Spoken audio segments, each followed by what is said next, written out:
Hey guys, welcome back to the गोलोरा। तो पिछले 7 दिनों में आप सबने बहुत मेहनत की है। तो आज मैं आपको ऐसी चीज सिखाने वाली हूँ जो इस जर्नी का बहुत ही इम्पोर्टेंट लेसन है। अब मेरे हर एक शब्द को ध्यान से सुनो। हम अक्सर अपने बुजुर्गों से सुनते हैं कि हमें सोच समझ के बोलना चाहिए, क्योंकि पूरे दिन में एक बार तो सरस्वती हमारे मुख पे जरूर बैठती है। तो इसका मतलब ये है कि हमें अपने अल्फाज सोच समझ के चुनने चाहिए, क्योंकि दिन में एक बार तो एक डिवाइन एनर्जी हमारे स्पीच से होके गुजरती है। इसका मतलब ये है कि हम उस डिवाइन मोमेंट पे जो भी बोलते हैं वो डिवाइन एनर्जी सुनती है। अब इमेजिन करो कि आपका अपने बॉस के साथ झगड़ा हो गया और आप फ्रस्ट्रेशन में बोलते हो कि आई हेट माई बॉस। उस टाइम वो डिवाइन एनर्जी आपसे मिलने आ जाए तो वो क्या सोचेगी? वो सोचेगी कि ये आदमी कितना नफरत से भरा है, क्या इसे और की जरूरत है?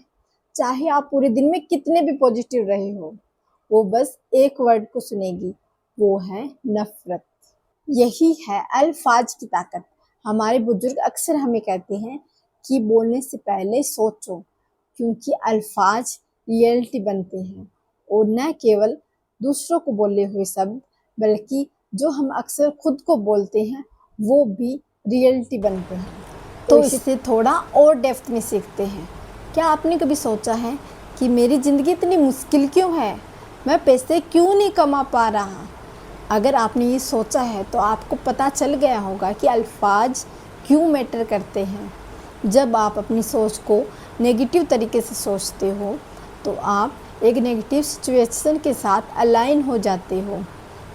आप सॉल्यूशन के बजाय सिर्फ ये देखते हो कि कहाँ कमी है।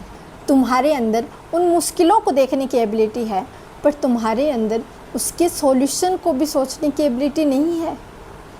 ये थोड़ा हेवी लगाना, पर चिंता मत करो, आप सेफ हैंड्स में हो। एक मैजिक ट्रिक देखना चाहोगे? ये ट्राई करो। वाओ, मेरे अकाउंट में 2000 रुपये हैं, देखती हूँ इसे कैसे जल्दी भर दूँ।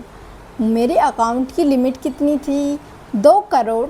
तो मुझे सिर्फ 1,99,99,99,000 रुपये की ज़रूरत है। देखते हैं कि कितनी जल्दी वहाँ तक पहुँच जाऊँगी। देखा तुमने, मैं सोच सकती थी कि मेरे पास तो सिर्फ 2,000 रुपये हैं, इनसे मैं क्या ही कर सकती हूँ। पर इसकी जगह मैंने इसे रीफ्रेम किया और सोचा कि मैं इसे कैसे इन्वेस्ट करके और बढ़ा सकती हूँ। अल्फाज का ये छोटा सा चेंज डाउट और पॉसिबिलिटी की खाई को पार कर सकता है। अगर तुम नेगेटिविटी पे फोकस करोगे तो तुम फ्रस्ट्रेट और ड्रेन फील करोगे, लेकिन जब तुम अपने थॉट को रीफ्रेम करोगे तो क्रिएटिव आइडियाज़ और नए थॉट जनरेट होंगे। अल्फाजों का ये छोटा सा चेंज डाउट और पॉसिबिलिटी की खाई को पार कर सकता है।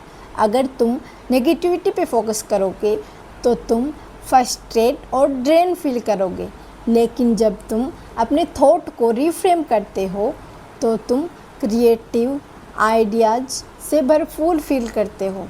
इसे कहते हैं सेल्फ अफर्मेशन। आज से हम इसे अपनी रियलिटी को रीसेप करने में यूज करेंगे, और आज से अपनी सोचने का तरीका बदलो। जॉब में सिलेक्शन नहीं हुआ? गुड, क्योंकि कोई और है जो तुम्हें हायर करने के लिए तैयार बैठा है, उसे तुम्हारी ज़्यादा ज़रूरत है। किसी मुश्किल का सामना कर रहे हो? गुड, तुम वो पहाड़ चढ़ना सीख रहे हो, पता नहीं दूसरे रास्ते पे क्या मिल जाए। कुछ तुम्हारे हिसाब से नहीं हो रहा? गुड, ये बदलने का एक मौका है। तो याद रखो कि बोलने से पहले सोचो, क्योंकि तुम्हें पता नहीं कि सरस्वती कब तुम्हारे अल्फाजों को आशीर्वाद दे दे। चलो अब एक एक्टिविटी करते हैं। अपनी 5 प्रॉब्लम्स के बारे में लिखो जो तुम अभी फेस कर रहे हो, और फिर इसे पॉजिटिव स्टेटमेंट में रिफ्रेज करो जो तुम्हें उनसे ओवरकम करने में मदद करे, बिल्कुल वैसे ही जैसे हमने अभी किया है। तो आज के लिए इतना ही। लाइक करो, शेयर करो, सब्सक्राइब करो। Till then, bye bye.